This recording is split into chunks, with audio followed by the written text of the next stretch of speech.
As we hear the good news today, Ron will be reading the Acts reading, this narrative of the resurrection community in this time of Easter.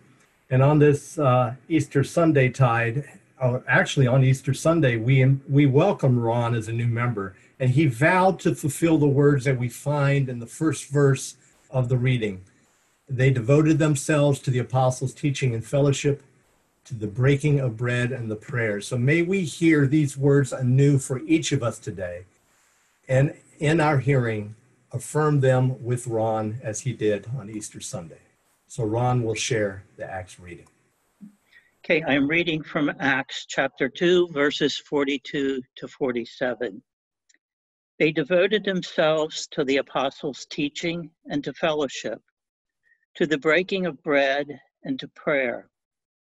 Everyone was filled with awe at the many wonders and signs performed by the apostles. All the believers were together and had everything in common. They sold property and possessions to give to anyone who had need. Every day they continued to meet together in the temple courts. They broke bread in their homes and ate together with glad and sincere hearts, praising God and enjoying the favor of all the people. And the Lord added to their number daily those who were being saved. All the believers were together. We're all together, right? But not in the ways we ever imagined. Let's join together now in hearing the good news as it continues for us from a very familiar psalm for many. Now listen for how God in third person changes to God in second person in the heart of this psalm. God in second person in the valley of the shadow, when God gets particularly intimate in our lives, in the presence of our enemies, in the table and cup reserved for us, where God in second person most counts in the Acts story we just heard, and in our life today. Let us hear the good news. I'm using a version that says, I lack nothing at the end of the first verse. As I will share in the message, I believe that is a much better and much closer approximation to the contemporary English for us today. The Lord is my shepherd, I lack nothing. He makes me lie down in green pastures. He leads me beside quiet waters, refreshes my soul. He guides me along the right paths for his name's sake. Even though I walk through the darkest valley, I will fear no evil, for you are with me. You, your rod and your staff, they comfort me. You prepare a table before me in the presence of mine enemies. You anoint my head with oil. My cup overflows. Surely goodness and love will follow me all the days of my life, and I will dwell in the house of the Lord forever. Amen.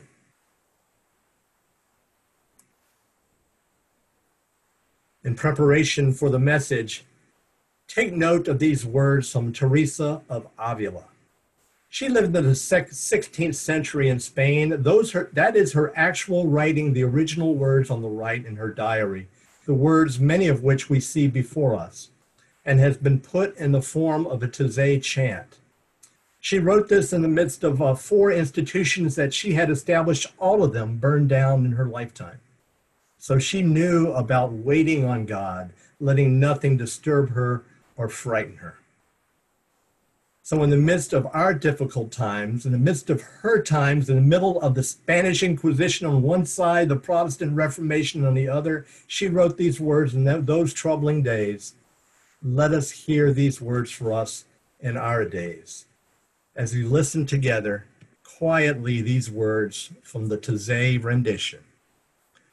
Nada te turbe, nada te espante, quien a Dios tiene, nada le falta, nada te turbe, nada te espante, solo Dios basta.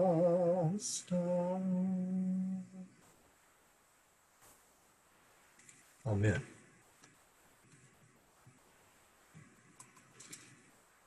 The Lord is my shepherd. I lack nothing. I lack nothing. In 3 short years, our church turns 300 years of age. And for over half of those 300 years, our church has maintained a close relationship with a place called Pumphrey Funeral Home. Less than a mile separates our 2 facilities. And building on that relationship from time to time, the good folk at Pumphrey call upon me to officiate at a service for one of their non-church clients that needs a clergy to officiate. And they called me. Pumphrey called me just 2 weeks ago to conduct this past Monday a graveside service. Graveside service. That's a rarity given the present situation. Now, during this pandemic, each cemetery has established its own attendance limits for graveside services. Services that cannot be postponed as they can for cremations. For this cemetery and this service last Monday, the graveside limit was 10. Now, the 10 now includes a cemetery official, the funeral home attendant, myself, and 2 Air Force honor guards. The 5 of us leaving 5 family members to make the limit of 10. The bereaved wife, her son and daughter, and their 2 spouses. 5 family members. None of the 4 grandchildren could attend their grandfather's service. For this service, 5 family member limit. Cemetery rules. And so as we stood with masks draped over our faces, socially distant from each other, if not the casket and the grave, I dropped my mask to share that timeless psalm that we hear again today. This psalm reserved for times of death, intended really as a psalm for and about the living. And I shared at that time the King James Version etched in my heart that begins, "The Lord is my shepherd, I shall not want." I shall not want. Translated from the original Hebrew word esar, the Elizabethan era's King James Version, "I shall not want," is better translated, I think, into our contemporary English as "I lack not." I lack nothing. The Lord is my shepherd, so I lack nothing. Yet there we were. 10 of us, half family, half not, and masked from each other. No grandchildren, no extended family, no comforting friends, 10 feet separating each of us with a casket between. The Lord is my shepherd. I lack nothing. As if any lack of that intimate knowledge felt at last Monday's grave be a surprise. Yet still that lack of intimate knowledge that the Lord is our shepherd has existed. That lack has existed long before. The Lord is our shepherd. Have we ever really bought that? Ever bought the deep, accepting, receptive trust that our commercial, acquisitive, consumer-based world has never allowed us to buy? The Lord is my shepherd. I lack nothing. I would say we've never really bought that, though we've tried. We've tried to buy that trust, buy and bargain our way out of any hardship, more so, I think, with this greater one. Saying to God, in effect, There's not enough. So let's get more. There's not enough. So let's get more. Passive aggressive way of thinking we're all accustomed to. And so for a rapidly increasing number today, there is not enough. For so many do not trust it to be so. If there's not enough, let's get more, then there will not be enough. You see that untrusting cycle, that negative cycle. Just as it seemed not enough at the time for the impoverished, subsistent, refugee-laden first church of the first Christian century, not at first glance that it did not seem to be enough. But they did not say, there isn't enough, let's get more. That beloved account of that first church, the Acts of the Apostles, begs to differ from our passive-aggressive, consumptive-based sentiment. Instead, they said, there is enough. Let's share more.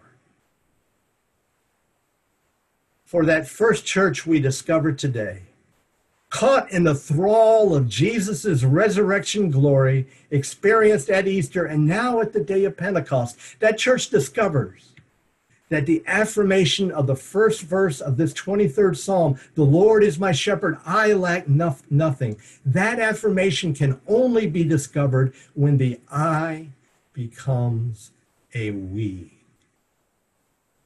When the I lack nothing affirmation of God's goodness and mercy that follows them, that is revealed in the we lack nothing. Hear the words again from Acts today. All the believers were together, had everything in common. They sold property, possessions to give to anyone who had need. They felt empowered to do this because the Lord was their shepherd. They lacked nothing. And the account shared with us today shows a bit how they did it. They met together every day in the temple courts. Like us today, they are not in the temple. And then they return home. And much as the psalmist today says is done in the presence of our enemies, at their homes they prepare a table before them with cup overflowing, breaking bread and eating together. All along we are told, praising God, tables laid before them in the presence of their enemies. Well, that is what they had been to each other.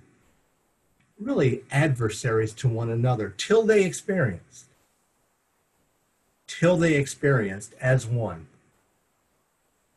the resurrection of their lives. Till they experienced as one the resurrection of and in their lives, which we are beckoned to experience today. Experience that the Lord is our shepherd, of we the sheep, who, as any shepherd knows, always eats in the presence of would-be enemies. They may be members of our own families on any given day. Sheep who can graze safely when accompanied by a good shepherd, safely in a space of absolute trust. A space of absolute trust. A space that begins in the temple courts and then no longer in the temple courts. The table now prepared and cup overflowing now in their own homes. Their homes, alone and not alone. And not alone.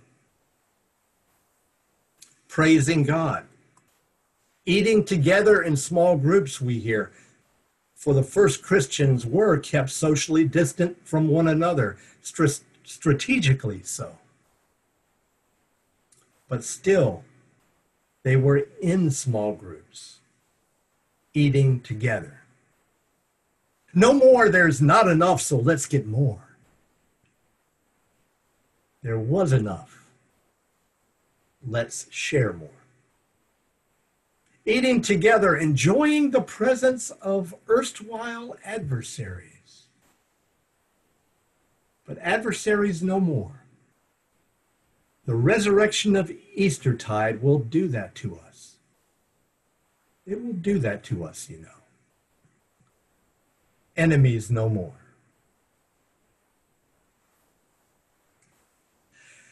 Three days after the bombing of Pearl Harbor, that great North American sage E.B. White wrote, "Who is there big enough to love the whole planet?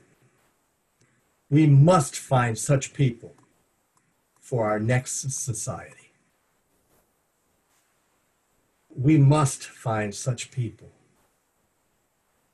for the next society.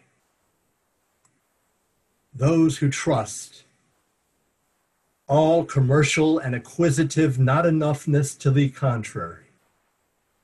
Those who trust deep in their individual bones that the Lord is my shepherd. I lack nothing. Those who trust that, those who can lead the world into that trust, deep in their individual bones. Who is big enough to love the whole world? Because only our collective hearts beating within our individual bones can affirm among us, the Lord is our shepherd. We lack nothing. Now I will ask our able tech Claire now to take us off the focus from me and back to the sermon slide. Look into that African child's beatific face, living subsistently, I'm sure. Living subsistently. And note the diversity of the sheep gathered round him. Or could it be her? In the smiling face, in that diverse herd, here we see the kingdom, the commonwealth of God. To each enough, if we but trust, there is enough, so that the world might have enough. To each a home, if we but trust that the heart of church is found beating beyond any temple. To each a table and a cup.